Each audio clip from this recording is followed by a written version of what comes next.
जिस के जिस के जिस के जिस रूप से वाक्य के किसी दूसरे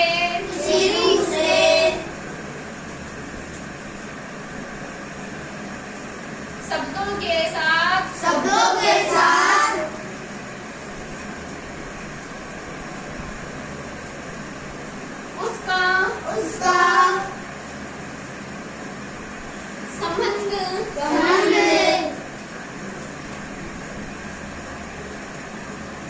जाना जाए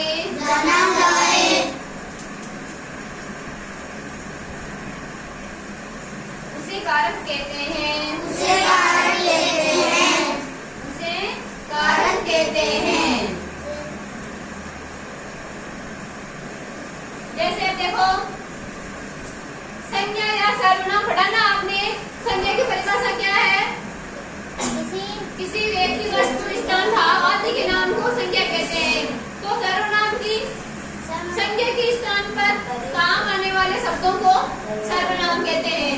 तो संज्ञा या सर्वनाम के जिस रूप से वाक्य के किसी दूसरे शब्दों के साथ उसका संबंध जाना जाए उसे कारक कहते हैं। यानी कि जो शब्द संज्ञा के या सर्वनाम के अंदर आते हैं ना, उन दोनों को मिला के उन शब्दों का संबंध होता है ना, वो कारक कहलाता है। जैसे राम ने सीता को कुछ दिया। राम ने सीता को कुछ दिया। तो राम क्या यहाँ संज्ञा है ना, संज्ञा शब्द है। और सीता की संज्ञा शब्द है।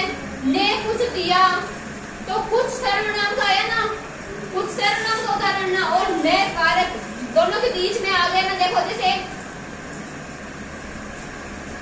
राम ने सीता को कुछ दिया।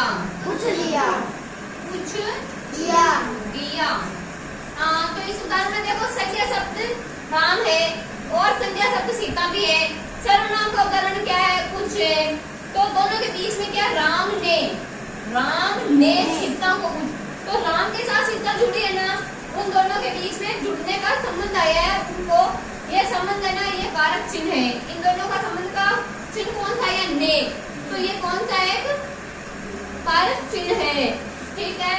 तो संज्ञा या सर्वनाम के जिस रूप से वाक्य के किसी दूसरे शब्दों के साथ उसका संबंध जाना जाए उसे कारक कहा जाता है। अब बताओ कारक कितने प्रकार के होते हैं? हो गया? कारक कितने प्रकार के होते हैं? 9 8 प्रकार के होते हैं। जैसे देखो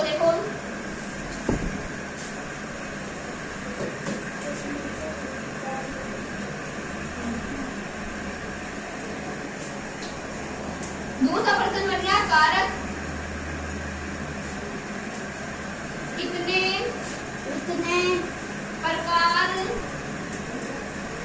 के होते हैं?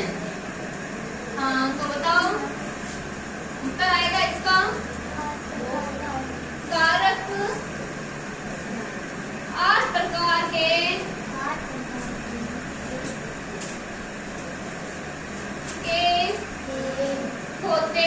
होते हैं। ठीक है ना।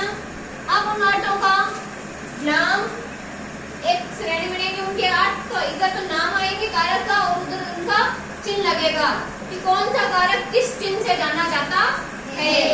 ठीक है, ये लिख लिया आपने। नोटबुक में उतारो जल्दी जल्दी। सुंदर सुंदर राइटिंग से उतारना है ना।